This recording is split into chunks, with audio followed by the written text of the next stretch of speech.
Esse projeto foi realizado com recursos do Prêmio Nelson Seixas 2022.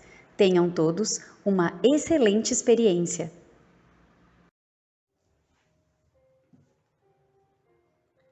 Oi gente, tudo bem com vocês? Eu sou a Carolina Campos e esse é o projeto 5678 Era Uma Vez. Esse projeto foi todo produzido com recursos do Prêmio Nelson Seixas 2022 e agora a gente vai começar uma aula que eu prefiro chamar de bate-papo sobre a ressignificação de objetos para a contação de histórias. Na verdade, era para essa aula bate-papo ser online, ao vivo, com as professoras das escolas que participaram, né, do projeto, que receberam as contações de história, mas isso não foi possível, então a gente resolveu gravar essa aula bate-papo para vocês. Bom, eu vou falar um pouco sobre como foi o processo criativo das contações de história desse projeto, né? Eu faço parte de uma companhia de teatro aqui de São José do Rio Preto, a Companhia Apocalíptica. Nós trabalhamos com contação de histórias já há alguns anos e nós gostamos de trabalhar a contação de histórias que a gente chama de contação de histórias aberta, né? É um estilo, modalidade de contação que é muito desenvolvido pela Chiara Terra, que é uma contadora fantástica. Procurem sobre ela no YouTube, vocês vão encontrar vídeos assim que são muito bons. E resumidamente, né, no que consiste essa contação aberta? Ela traz a participação das crianças ativamente para a construção da narrativa que a gente está colocando ali, né? Através de perguntas, através de um esqueleto, a gente chega, resumidamente, né, com o esqueleto da história, e através de perguntas a gente vai inserindo as crianças ali, elas se sentem parte daquela construção. Lógico que a gente tem que ter toda uma preparação, porque imprevistos acontecem, né? As crianças são extremamente criativas e muitas vezes a história pode até ir para um outro rumo, muito melhor do que o que inicialmente a gente previu. Mas quando a gente tem uma história que a gente quer realmente passar ela na sua integralidade, existem ferramentas para a gente conduzir a criança por aquele caminho que a gente quer e ela sentindo que ela está ajudando a construir. Então, é um tipo de contação de histórias que é muito interessante, ele facilita a questão da criança estar ali presente, prestando atenção, não começar a prestar atenção em outras coisas, né, no ambiente, porque geralmente a gente faz as contações nas escolas, então tem muita coisa, né, no pátio tem barulho, tem funcionário, tem passarinho, tem borboleta, então isso rouba a atenção da história. E a história aberta, eu acho que ela facilita muito isso, né? Porque a criança está se sentindo parte de tudo aquilo, então ela fica ali. E dentro da Cia Apocalíptica, cada contador, né, cada ator acabou desenvolvendo seus próprios métodos dentro da contação aberta. Eu me identifiquei muito com a contação de histórias com objetos e eu gosto de utilizar objetos do nosso cotidiano, objetos da casa, da cozinha, decoração da sala, para transformar o olhar sobre esses objetos e construir a história, né? Então existem alguns exercícios. Não existe certo e errado aqui, né? Porque cada um vai ter o que funciona para si. Existem alguns grupos que trabalham esse tipo de contação. Tem uma companhia que chama Ciatrux, que também eu indico que vocês procurem. Eles têm vídeos incríveis no YouTube. Eles trabalham com ressignificação de objetos e é um trabalho fantástico. Muita coisa eu bebi de lá, de cursos que eu fiz com eles. E agora eu vou trazer a minha experiência para vocês, né? Bom, além da Companhia Apocalíptica, eu fui bailarina durante muitos anos e sempre que tinha algum projeto de contação, a gente pegava as contações prontas já para criança, né? Por exemplo, tem uma história que inclusive eu já contei, não sei se em todas essas escolas, mas eu já contei em muitas escolas municipais aqui de Rio Preto, que é a história do Pequetito, que é uma história da Ásia. Já trabalhei também com histórias do folclore brasileiro, mas eu nunca tinha trazido a essência da minha carreira, né, de bailarina para contação de histórias. E dentro do balé nós temos os balés de repertório, que são histórias que são lindas, né, são histórias que são muito famosas, mas que eu nunca tinha visto nessa modalidade para crianças. Muitas das histórias de balé não têm um final muito feliz, né, muitas que são dramáticas, ou tem um suspense, ou tem até finais tristes, mas isso não impede que a gente consiga trazer esses assuntos que também são importantes para as crianças, né? Então eu escolhi 3 histórias. muito provavelmente duas delas vocês vão conhecer, que é o Quebra-Nozes, ou o Príncipe Quebra-Nozes, e o Lago dos Cisnes. E uma que ela é pouco conhecida até, mas é o meu balé preferido, que é a história de Gisele, né? Muitas dessas histórias as crianças, em especial as meninas, conhecem por conta dos filmes da Barbie, e os filmes da Barbie modificam um pouco a história para ficar um pouco mais, não nem digo lúdicas, porque elas são extremamente lúdicas, né? Do ponto de vista da imaginação, da criatividade, mas para trazer um final um pouco mais feliz. Então vamos lá, né? O primeiro passo, para mim, assim, na minha construção, é escolher a história. Então eu escolhi essas 3 histórias, já conhecia elas profundamente, por já ter trabalhado com elas na dança. E o segundo passo, para mim, foi escolher os objetos que eu utilizaria, né? Uma coisa que eu acho que é importante falar, já que a gente já vai mexer com ele, é importante a gente ter também, na minha visão, um objeto surpresa, né? Que vai atrair as crianças. Então, como que eu faço isso? Como que a gente tenta trazer um elemento mágico? No meu caso é um baú, falo que é o meu baú de segredos, daqui a pouco eu vou explicar essa questão do segredo para vocês. Então eu tenho meu baú de segredos, mas pode ser uma bolsa mágica, pode ser a mochila da magia. Eu acho interessante ter esse elemento mágico de onde a gente tira os objetos. Então esse aqui é o meu baú, né? Eu trabalhava com um baúzinho pequenininho, mas para esse projeto eu preferi fazer um baú maior, porque eram muitas histórias e eu contei elas de maneira seguidas, né, para as crianças. Então eu apresento o baú, abro ele para as crianças e aqui de dentro eu tiro todos os objetos que eu vou precisar. Então, para poder explicar de uma maneira mais fácil, né, já que a gente também tem um tempo pequeno e não tem a interação necessária para desenvolver essa aula bate-papo, eu vou escolher alguns objetos de algumas das histórias e a gente vai trabalhar com eles. Então, o primeiro olhar que a gente tem que ter quando a gente escolhe um objeto para contar uma história é o olhar do adulto mesmo, né? O que é aquele objeto, qual a funcionalidade dele, de que material ele é feito, qual a temperatura dele. Então, por exemplo, né? É bem legal o baú, a gente coloca várias coisas, né? Mas o que eu vou mostrar para vocês aqui que eu escolhi foi esse espremedor de limão, né? Ele tá até com uns enfeitinhos, mas é um espremedor de limão de cozinha. As conchas também estão com outros elementos, mas são conchas, né? De feijão.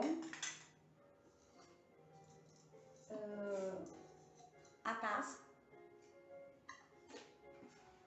Vamos ver aqui o que mais.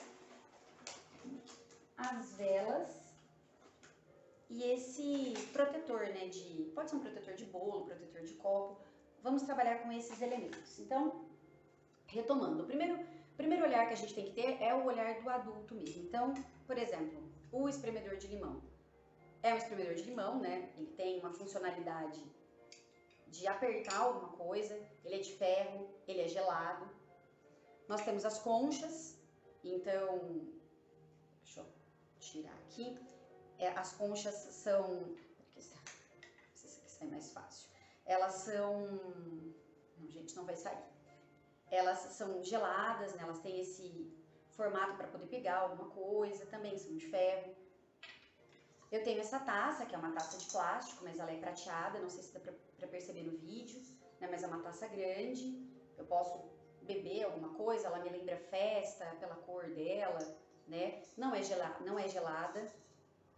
E aqui eu tenho velas de aniversário, né? Que elas são pequenininhas, fininhas, elas são um pouco flexíveis, né? Por conta do material que elas são feitas. Também não são tão geladas quanto ferro. E aqui o protetor de comida, né? Ou de copos, que ele é bem fininho, ele é delicado, ele me permite ver o que está através dele, né? Ele tem uma textura, não é igual aos outros materiais que são lisos, ele tem uma textura. Então, esse é o primeiro olhar que a gente tem que ter.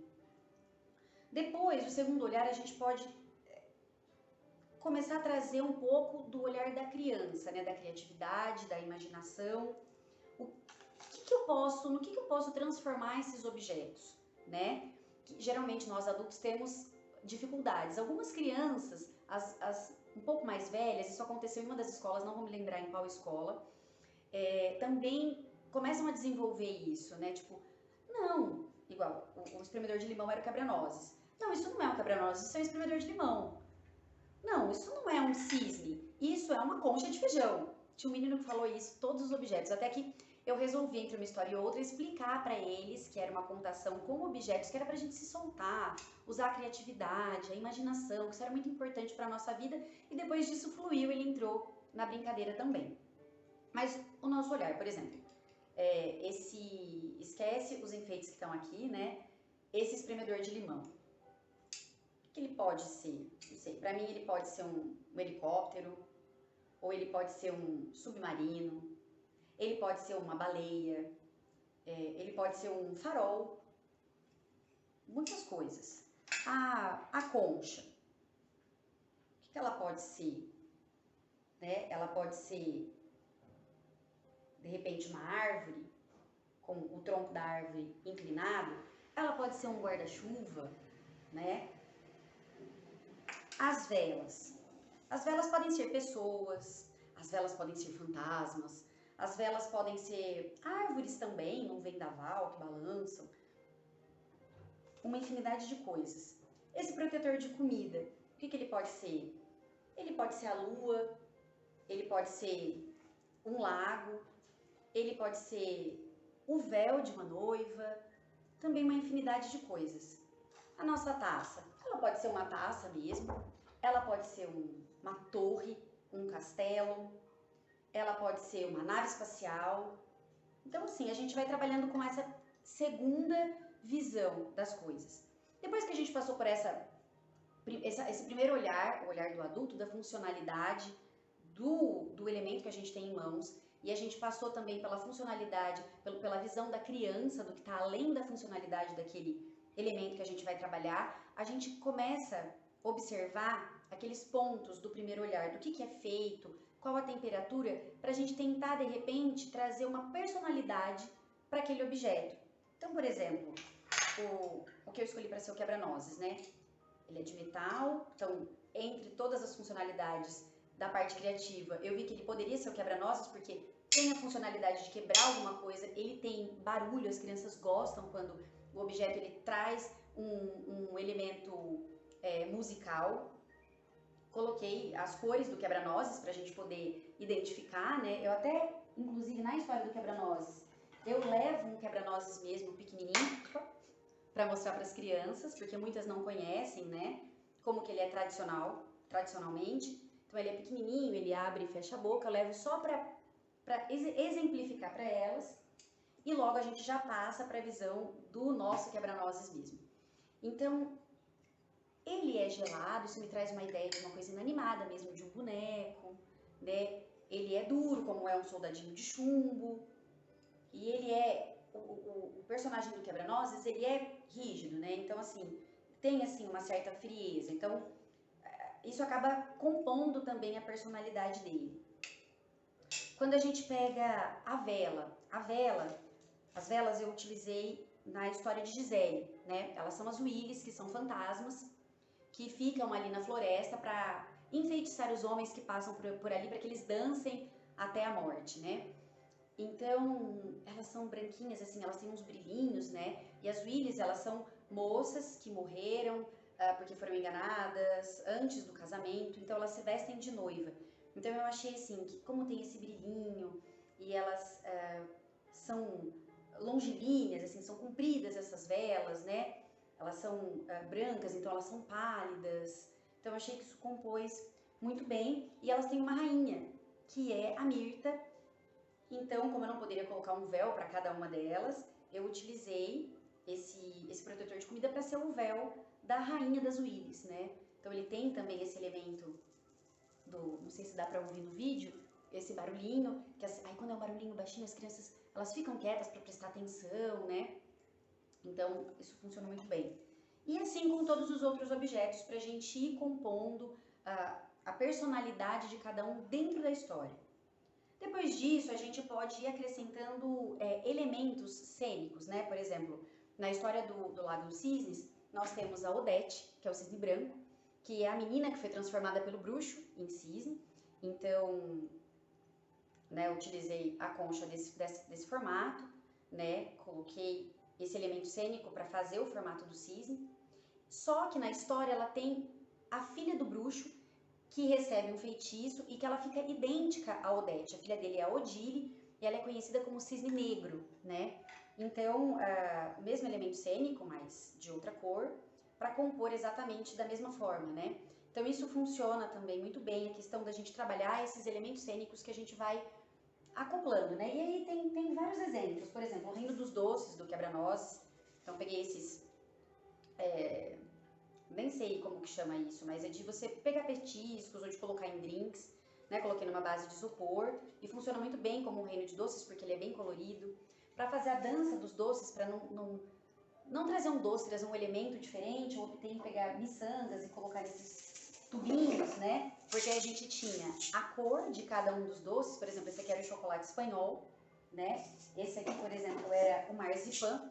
Então, além de ter o elemento da cor do doce de cada país, a gente também tinha essa questão do elemento sonoro, né? Da questão musical, que as crianças gostam muito. Por exemplo, o rato do Quebra-Nozes é uma meia com um laço, que é o rei dos ratos, né? Então seria a coroa dele.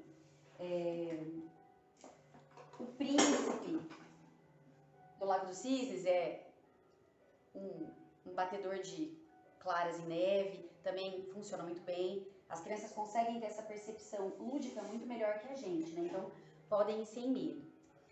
E aí, depois que a gente escolher os nossos personagens, a gente vai construir a nossa história, sempre dentro de uma lógica, né? A história ela tem que ter um início, ela tem que ter um meio, ela tem que ter um fim, mas eu preciso captar a criança para minha história.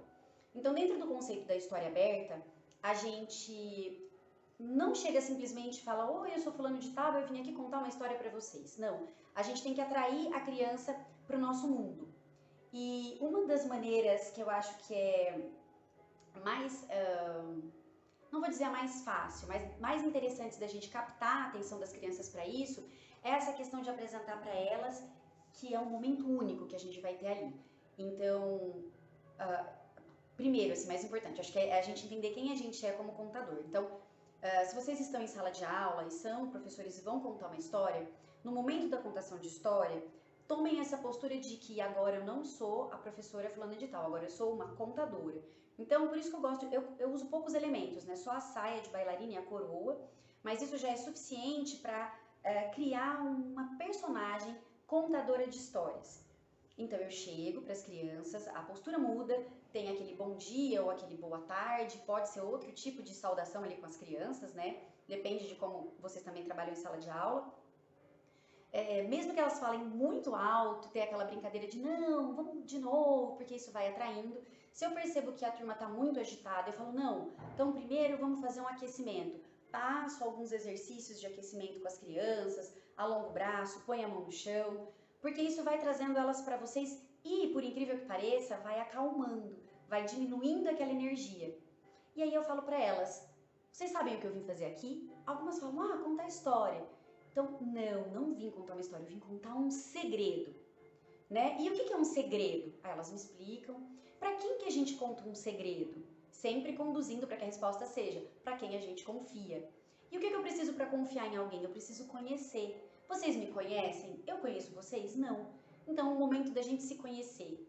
Apresento meu nome. Quando eu percebo que é uma turma pequena e que eu vou ter tempo, eu explico por que a minha mãe me deu esse nome, que é Carolina, porque tinha uma música do Chico Buarque, que era um cantor, que é um cantor muito famoso aqui no Brasil, que tem músicas lindas. Minha mãe gostava muito dessa música e me colocou esse nome, então é uma homenagem.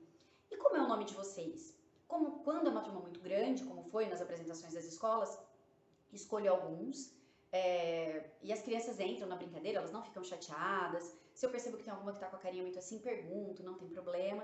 Às vezes eu uso uma história quando eu percebo que a turma não tá muito conectada. Eu gosto de usar a história da casa da minha avó. Eu falo, bom, então agora vocês vão conhecer um pouquinho da minha intimidade.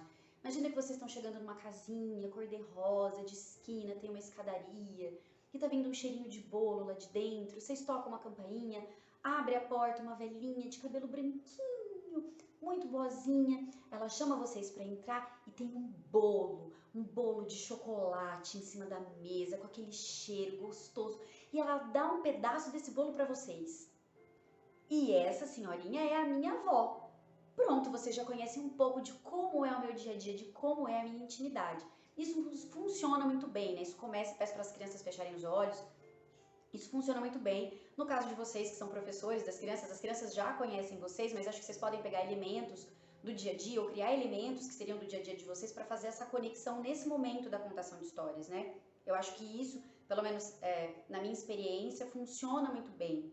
Eu também contei as primeiras crianças que ouviram essas minhas histórias de balé foram minhas alunas de balé, né? Eu dou aula em algumas escolas e foi de maneira online, né? A gente estava no meio da pandemia, então o primeiro Nelson Seixas que eu ganhei foi para fazer essa produção dessas histórias de maneira online e isso funcionou mesmo online, né? Eu sempre peço um feedback das mães, claro que para algumas crianças não funciona, mas para a maioria funciona. Enfim, tomada essa postura do contador e essa introdução da história, né, essa captação da atenção das crianças, a gente começa a situar a história. Eu acho que isso é muito importante. Vocês sabem onde aconteceu? Foi aqui do ladinho ou foi muito longe? Foi ano passado ou foi há muitos e muitos anos atrás? Foi na época dos reis e das rainhas ou foi na época dos imperadores? Ou foi na época mais atual, agora, quando já não existiam mais reis e rainhas? Foi em que país? Um país frio, um país quente? Foi na floresta? Foi na cidade? E trazendo esses elementos, né? O que existia nessa época? Existia avião? Existia carro? Não, só existia, as pessoas viajavam a cavalo. Então, assim, trazendo esses elementos e construindo geograficamente o local dessa história. Né? Então, aí, por exemplo, foi na floresta, então a gente tem um elemento de floresta, né? Vai construindo isso. De repente, a do quebra-nozes.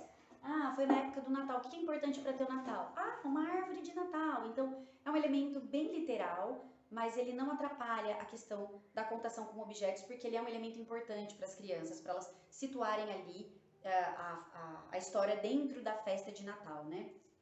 Então, depois que a gente traz esses elementos, a gente começa a fazer uma pequena apresentação dos primeiros personagens. Então, a história do quebra-nozes, a história da Clara, que é uma menina de mais ou menos, eu sempre pego a idade das crianças, 8 anos, 10 anos, 6 aninhos, e ela tem um irmãozinho que chama o Franz, que é terrível, traz elementos da personalidade dessas crianças. E aí começou a festa, eles estavam esperando o tio, e de repente, o que vocês acham que aconteceu? O Papai Noel chegou, o tio chegou. Não, a campainha tocou. E vai construindo a história com a criança. Toda a história tem um momento, né, de clímax, que é muito importante a gente dar uma ênfase nesse momento, né, dentro da contação e até com os objetos. Eu fiquei muito preocupada com uma das histórias, que é a história de Gisele, que é uma história que a Gisele, ela morre porque ela fica muito triste, e aí ela é enterrada na floresta, e aí ela volta com as Willis. E eu fiquei muito preocupada, eu falei, as crianças acho que vão ficar com medo, né, mas muito pelo contrário, em todas as escolas acho que foi a história que as crianças mais gostaram, e perguntando por quê, é justamente por isso, porque tem o suspense, tem a surpresa, tem a magia. Então, assim, trabalhar com esses elementos, mesmo que seja uma história que não tem, igual o Quebra-Nozes, ele não tem um elemento de suspense como essas, mas a gente consegue trazer essa questão da magia e do clímax, né, que é quando eles chegam no reino dos doces. Então, isso eu acho que é um ponto importante também da gente trabalhar para conseguir captar. E a finalização da história, porque muitas vezes o clímax é muito perto do final e você termina a história e as crianças ficam com uma cara de eu quero mais, isso não é o final. Então é muito importante a gente também saber finalizar, né? Então chegou ao final, igual por exemplo a história da Gisele, que ela se despede do príncipe, eles nunca mais vão se ver, ela volta pro túmulo e ele vai embora. Então já finalizar rápido. Essa é a história do Balé Gisele, essa é a história do boitatá do nosso folclore, já finalizar e já trazer a próxima questão. E vocês sabem onde eu encontrei essa história que é um segredo? No Google, na internet, é a resposta que eu mais escuto hoje, né? Não, foram nos livros. Vocês têm costume de ler os livros? Quem aqui está lendo algum livro?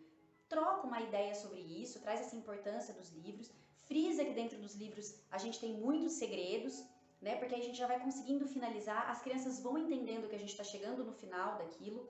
Na escola, como vocês já têm no dia a dia e provavelmente vocês contam as histórias quando vocês levam as crianças para ter contato com os livros, a finalização vai acontecer de uma maneira diferente, mas acredito que seja muito importante também encontrar como trazer essa finalização.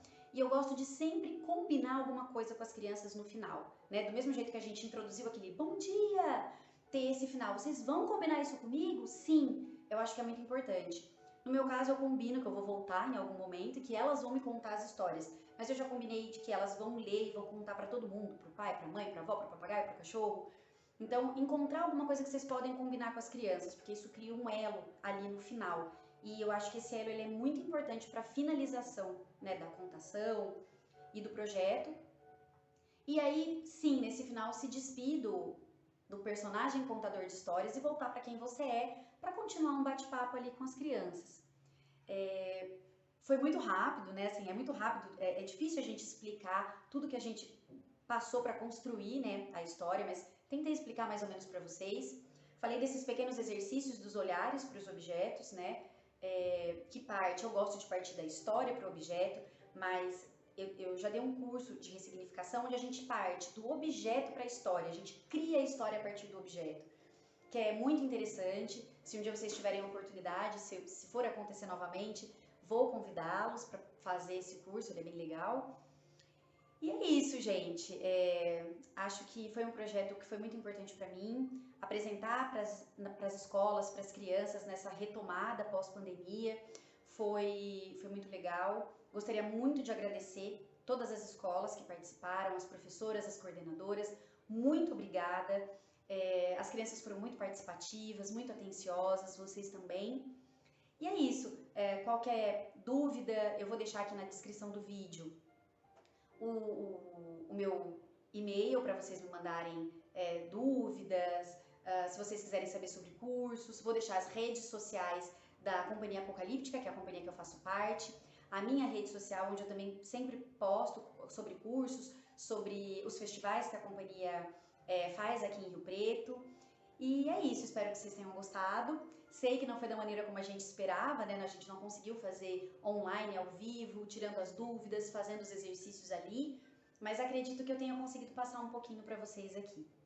Então é isso, eu gostaria de mais uma vez, além de agradecer a todos vocês que estão aqui assistindo e participaram do projeto, agradecer a Secretaria de Cultura de São José do Rio Preto, por conta desse fomento que é o Prêmio Nelson Seixas, e reforçar mais uma vez que todo esse projeto, né, o estudo, as pesquisas das histórias, a produção, tanto do ano passado, que foi em vídeo, como desse ano, né, a aquisição de todos esses objetos, a ida às escolas e a gravação dessa aula bate-papo, tudo isso foi produzido com recursos do Prêmio Estímulo Nelson Seixas de 2022.